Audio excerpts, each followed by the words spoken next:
اعوذ باللہ من الشیطان الرجیم بسم اللہ الرحمن الرحیم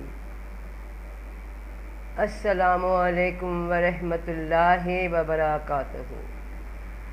اللہ تعالیٰ نے کلام مجید میں سورہ نور آیت 35 میں اپنی صفات کے اعتبار سے اپنے نور کی مثال یوں بیان فرمائی ہے۔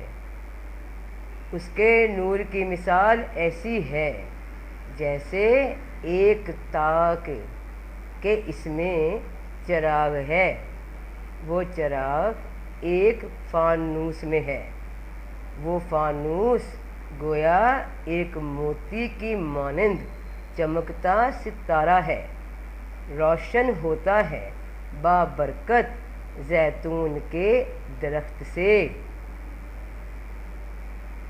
بہن بھائیوں، تاک سے مراد مومن کا دل ہے، اور چراغ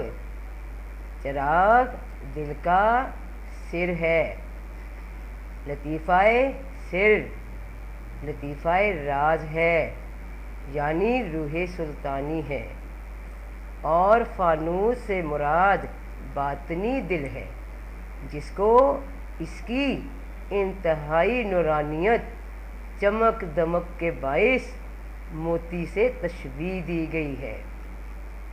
پھر اس نور کی کان کا ذکر فرمایا کہ یہ نکلتی کہاں سے ہے، یہ نور خارج کہاں سے ہوتا ہے۔ یہ کان اس جگہ کو کہتے ہیں جہاں سے سونا، چاندی اور دیگر معدنیات نکالی جاتی ہیں۔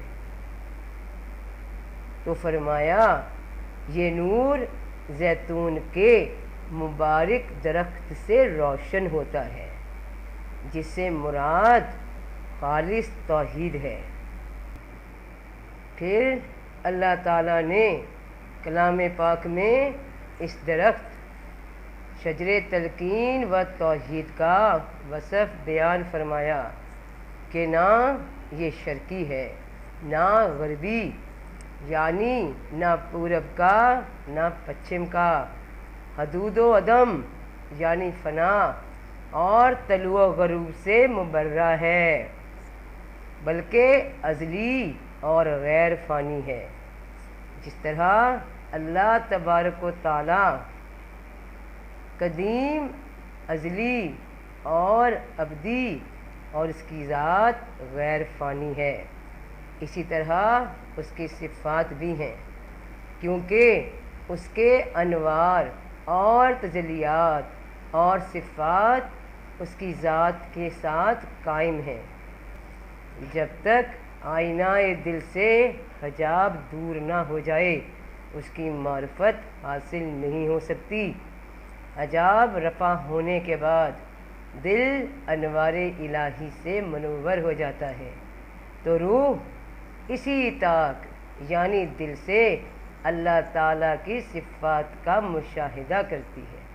نیز یہ راز کھل جاتا ہے کہ جہان کو پیدا کرنے سے اس خزانہ مخفی کا ظاہر کرنا مقصود ہے، جیسا کہ حدیث قدسی میں اس کا ذکر آ چکا کہ میں ایک مخفی خزانہ تھا، میں نے ارادہ کیا کہ میں جانا پہچانا جاؤں، تو میں نے خلقت کو پیدا کیا تاکہ وہ مجھے پہچانے، یعنی دنیا میں میری صفات کی معرفت حاصل کریں۔ تو بہن بھائیوں، صفات کی معرفت حاصل کرنا آئینہ دل بنظر سر، مقام سر، لطیفہ سر اللہ کا ذکر ہے، اپنے میں ڈوب کر۔ تو اللہ تعالیٰ فرماتے ہیں، حدیث قدسی میں ارشاد ہے کہ انسان میرا راز اور میں اس کا راز ہوں، اور حقیقی انسان کا راز اس کے لطیفہ سر، اس کے لطیفہ راز، لطیفہ بھید میں ہے۔